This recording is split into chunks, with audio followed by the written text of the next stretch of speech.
창세기 49장 1절부터 15절까지 말씀입니다.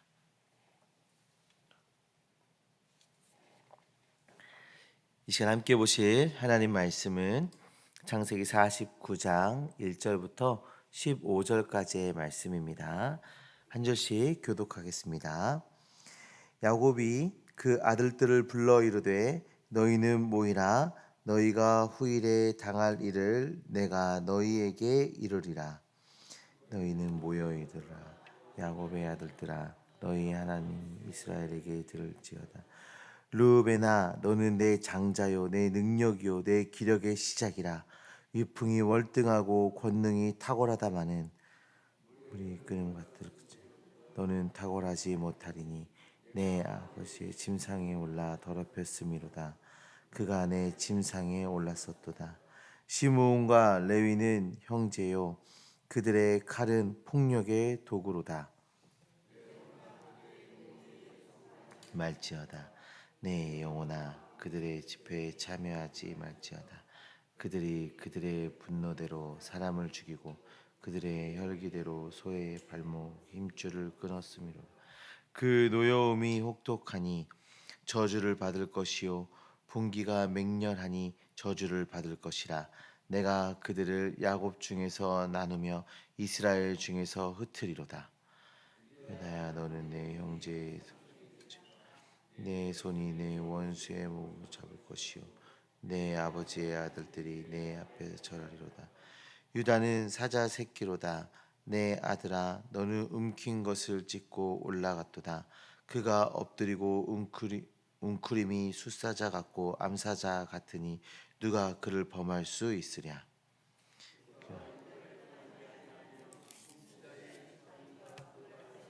떠나지 아니하리라. 실로 그것까지 이르니 그에게 모든 백성이 복종하리로다. 그의 나귀를 포도나무에 매며 그의 암나귀 새끼를 아름다운 포도나무에 맬 것이며 또 그 옷을 포도주에 빨며 그의 복장을 포도즙에 빨리로다. 그의 눈이 포도주로 인하여 붉겠고 그의 이는 유유로 말미암아 희리로다. 스불론은 해변에 거주하리니 그곳은 배 매는 해변이라. 그의 경계가 시돈까지리로다. 이사갈은 양의 오리 사이에 같이 읽습니다. 그는 쉴 곳을 보고 좋게 여기며 토지를 보고 아름답게 여기고 어깨에 내려 짐을 메고 앞제 아래에서 섬기로다. 아멘. 살아계신 하나님의 말씀입니다. 오늘 본문은 야곱의 마지막 말입니다. 야곱은 자신의 아들들을 불러 모읍니다. 그리고 이렇게 말합니다. 너희는 모이라. 너희가 후일에 당할 일을 내가 너희에게 이르리라. 야곱은 단순히 아버지로서 자녀들에게 덕담하는 것이 아닙니다. 오늘 본문은 야곱의 유언이면서 동시에 예언입니다. 각 아들들의 성품과 삶의 흔적을 통해 앞으로 이스라엘 지파들이 걸어가게 될 길을 보여주고 있는 것입니다. 그런데 이 말씀을 읽다 보면 조금 당황스럽기도 합니다. 보통 아버지의 마지막 유언이라고 하면 축복의 말을 많이 할 것 같은데 야곱의 말은 그렇지만은 않습니다. 어떤 아들에게는 축복이 있고 어떤 아들에게는 책망이 있습니다. 어떤 아들에게는 영광스러운 약속이 있고 또 어떤 아들에게는 좀 아픈 평가가 있기도 합니다. 이것은 우리에게 하나님 앞에 서는 날 우리의 그 모습을 볼 수 있게 합니다. 우리의 선택, 우리의 성품, 우리의 죄, 우리의 믿음은 하나님 앞에 남게 되는 것입니다. 그러나 동시에 하나님은 우리의 실패 속에서도 당신의 구원의 길을 열어 가십니다. 오늘 본문을 통해 세 가지를 함께 나눠보고자 할 텐데요. 첫째는 삶의 흔적은 반드시 드러납니다. 야곱은 먼저 르우벤을 부르죠. 르우벤은 장자였습니다. 야곱은 그를 향해 말합니다. 르우벤아, 너는 내 장자요 내 능력이요 내 기력의 시작이라. 르우벤의 시작은 아주 좋았습니다. 아버지의 첫 아들이었고 집안을 대표가 될 수 있었던 그런 사람이었습니다.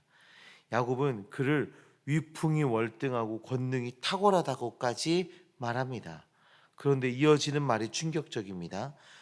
물의 끓음 같았은즉 너는 탁월하지 못하리니. 르우벤은 장자의 영광을 잃어버립니다. 이유는 분명하죠. 그의 아버지의 침상을 더럽혔기 때문입니다. 창세기 35장을 보면 르우벤이 아버지의 첫 비라와 동침한 사건이 나오고 있습니다. 야곱은 시간이 지나 마지막 순간에 그 일을 다시 언급하고 있는 것이죠. 이것은 무서운 말씀이기도 합니다. 사람은 잊어버릴 수도 있고 시간이 지나면 덮어질 수도 있습니다. 아무 일 없었던 것처럼 넘어갈 수도 있어요. 그러나 하나님 앞에서 죄는 가볍게 사라지지 않는다라는 것이죠. 르우벤은 가능성이 많은 사람이었습니다. 그런데 자기 욕망을 다스리지 못했습니다. 이어서 야곱은 시므온과 레위를 향해서 말합니다. 그들은 형제였지만 야곱은 그들의 칼은 폭력의 도구다라고 말합니다. 이것은 창세기 34장의 세겜 사건을 떠올리게 하죠. 그들의 누이인 다나가 수치를 당하는 일에 분노했습니다. 그 분노할 만한 이유가 분명히 있었어요. 그러나 그들은 그 분노를 하나님의 방식으로 다루지 않았습니다. 속임수와 폭력으로 한 성읍의 남자들을 다 죽였습니다. 야곱은 그들의 분노를 저주합니다. 그 노여움이 혹독하니 저주를 받을 것이요 분기가 맹렬하니 저주를 받을 것이라. 여기서 야곱이 저주한 것은 그들의 존재 자체가 아닙니다. 그들의 분노, 그들의 폭력, 그들의 죄악된 방식이었습니다. 르우벤은 욕망을 다스리지 못했습니다. 시므온과 레위는 분노를 다스리지 못했습니다. 이것은 오늘 우리에게도 깊은 질문을 던지고 있습니다. 우리가 다스리지 못하고 있는 것은 무엇입니까? 내 안에 있는 욕심입니까? 분노입니까? 아니면 내 말입니까? 내 감정입니까? 내 고집입니까? 신앙은 이 예배당 안에서만 드러나는 것이 아니에요. 우리의 신앙은 내가 원하는 것을 얻지 못했을 때 드러나게 됩니다. 내 자존심이 상했을 때, 억울한 일을 당했을 때, 화가 날 때, 욕망이 올라올 때, 아무도 보지 않는 자리에서 우리의 믿음은 드러나게 되는 것입니다. 은혜는 죄를 대충 넘어가게 만드는 것이 아닙니다. 은혜는 죄를 죄로 보게 하고 하나님 앞에서 돌이키게 하는 능력을 가지고 있습니다. 사랑하는 성도님들, 우리의 삶의 흔적은 남습니다. 그러므로 오늘 우리가 하나님 앞에서 점검해야 합니다. 내 안에 다스러지지 않은 르우벤의 욕망은 없는지, 시므온과 레위의 분노는 없는지 우리의 삶을 돌아보시길 바랍니다. 둘째로는 하나님은 실패한 사람을 통해서 왕의 길을 여십니다. 본문의 분위기는 이제 유다에게 이르러 완전히 달라지게 됩니다. 야곱은 유다에게 이렇게 말합니다. 유다야, 너는 내 형제의 찬송이 될지라.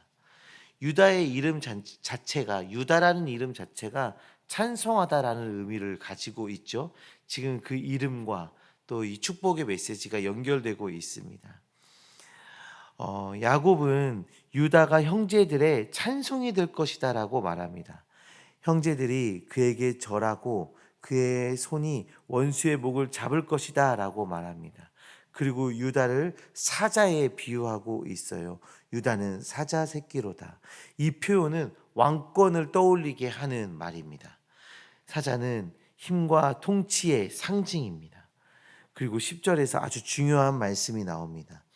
규가 유다를 떠나지 아니하며 통치자의 지팡이가 그 발 사이에서 떠나지 아니하기를 실로가 오시기까지 이르리니.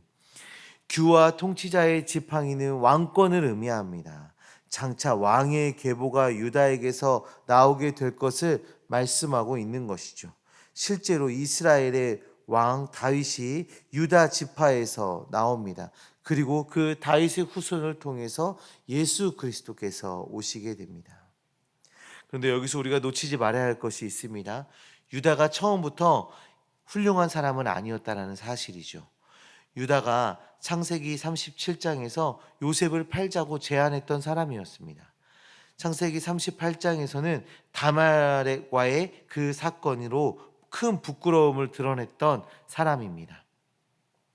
유다의 삶에도 죄가 있었고 실패가 있었고 부끄러운 과거도 있었습니다.